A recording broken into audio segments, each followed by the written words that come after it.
in the loss on Saturday.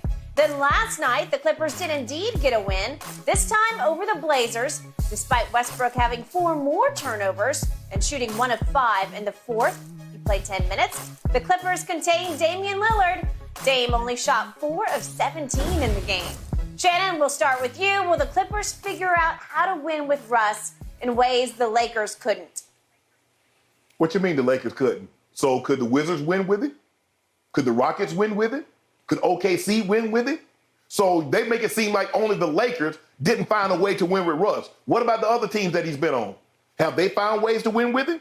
Against the Magic, Skip, for the first 2:45 of the game and the last 12 minutes of the ball game, with Russ on the floor, the Magic outscored them by 22 points. He had 11 points on 4 or 6 field goals in the first quarter, and then he struggled from there. And then we already know about the turnovers. He missed 3 or 4 free throws in the fourth quarter. Look, but still, to try to put all the blame on Russ would be foolish. What we do know, Skip, is that the Clippers have struggled in games in which Kawhi hasn't played. It started at the beginning of the year when he was out, and now when he doesn't play, they normally lose those ball games. And it just so happens that Russ is on the court. Russ is low-hanging fruit, and he's easy to pluck. But I'm not going to put all the blame on Russ. But Russ is listen, once you accept Russ for who and what he is, you'll be fine. He's a guy that's going to play extremely hard. He's going to make some of the dumbest, careless mistakes you'll ever see for a professional basketball player make, especially someone of his qualifications. A former MVP, a multiple-time All-Star, multiple-time All-NBA, the All-Star Game MVP.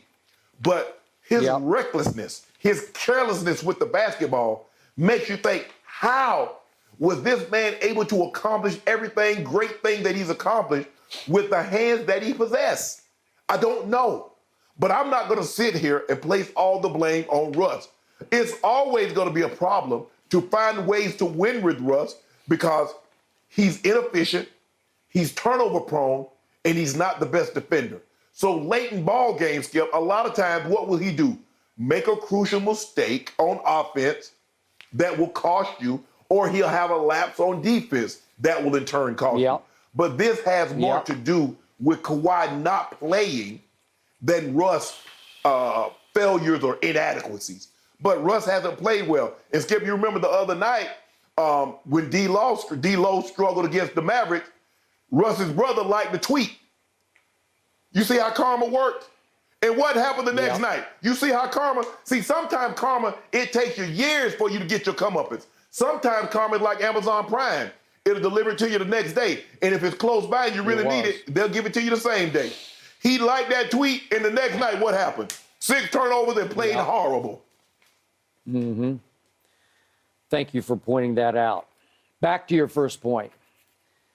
The point was LeBron and AD campaigned for the Lakers to go get Russell Westbrook. The point was Russ had never played with 2 superstars like LeBron and AD, and he dragged both of them down to the point that I'm pretty sure both of them wanted him gone. So it didn't work with the Lakers when you had optimum a situation. You put him in where he almost couldn't fail, and yet he did fail. He was returning to his hometown team to be the starting point guard with LeBron James and Anthony Davis welcoming him and saying, we just want Russ to be Russ. And he was so Russ that he destroyed the Lakers last year. He was the biggest reason they failed a year ago to even make the playoffs. So my point is, I'm still shell-shocked because I picked the Clippers to win it all this year. They have their best chance ever to win the Western Conference for a fact, and yet they went and got Russell Westbrook just because they're the team in the basement, they're the ugly stepchildren in the basement, and they want to show the big bad Lakers that we can figure it out in ways you couldn't figure it out. And Shannon, they can't and they won't. They're now 5-6 since they acquired Russell Westbrook. And he is, again, you say he's low-hanging fruit. No, the truth is he's just rotten fruit. He is what he isn't, and we knew it. We know it for 2 years. We saw it. He is, right now, he's the second worst three-point shooter in the league to Banchero, and I don't know, Banchero keeps jacking up threes, and he barely stays just a notch below Russ. But Russ is at 29.3% from three. Russ is now the fourth worst free throw shooter in the entire league. Russ is still leading the league, as he was with the Lakers, in turnovers per 36 minutes. He's not playing quite as many minutes as he did a year ago, but he still leads in turnovers per 36 minutes. The point is, that's a lethal combination. You're a horrible three-point shooter, you're a horrible free throw shooter, and you're a turnover machine. Okay, well, you're a point guard, for heaven's sakes, and you're not a very good defender. It's not like you're some lockdown perimeter defender, you know, who destroys the opponent's point guard. And yet Ty Lue, stubborn to a fault, keeps saying, watch this, I'll figure it out. So what happened, this is going back 2 days, they played a day game, and they are notoriously bad out here in L.A. in day games, but still, you don't have Kawhi because they're going to save him for Portland in the back-to-back last night at Portland. And what happens? You play Russ 36 minutes. You play him all 12 minutes of the fourth quarter, and he's a disaster in the fourth quarter. He goes 1 of 4 from the free throw line. He turns it over 2 more times to give him 6 total for the game. And just because I missed these, I think we need a Russell Westbrook memorial turnover blooper reel. We only have 5 of the 6 turnovers. This is against Orlando, but 5 of the 6, they missed one on TV when they came back from commercial. But if we could please see the 5 in a row, it's just horrendous. They're so bad, they're comical. And you say, Russ, what are you thinking? What's the point? You get up in the air and you don't have any place to go. And you know, Russ, there are 2 defenders on him. You can't lob pass to Big Zoo, and it's guarded. Don't try. It's a force. Russ, hang on to the basketball. He's got the worst hands I've ever seen in a point guard. Russ, this is when he's hell-bent to the rim. Look out. He left the ball behind him. Okay? There are 5 out of 6 turnovers, and it's, Shannon, it's hard to watch. It takes the heart out of a team. It's just so, it's psychologically demoralizing and debilitating. And yet Ty Lue came right back last night at Portland and said, watch this. I'm going to play him 10 minutes in the fourth quarter. And he wasn't very good. But guess who came up really small? This guy, Dame Time. Damian Lillard shoots 4 of 17 for the game. He shoots 1 of 8 from 3.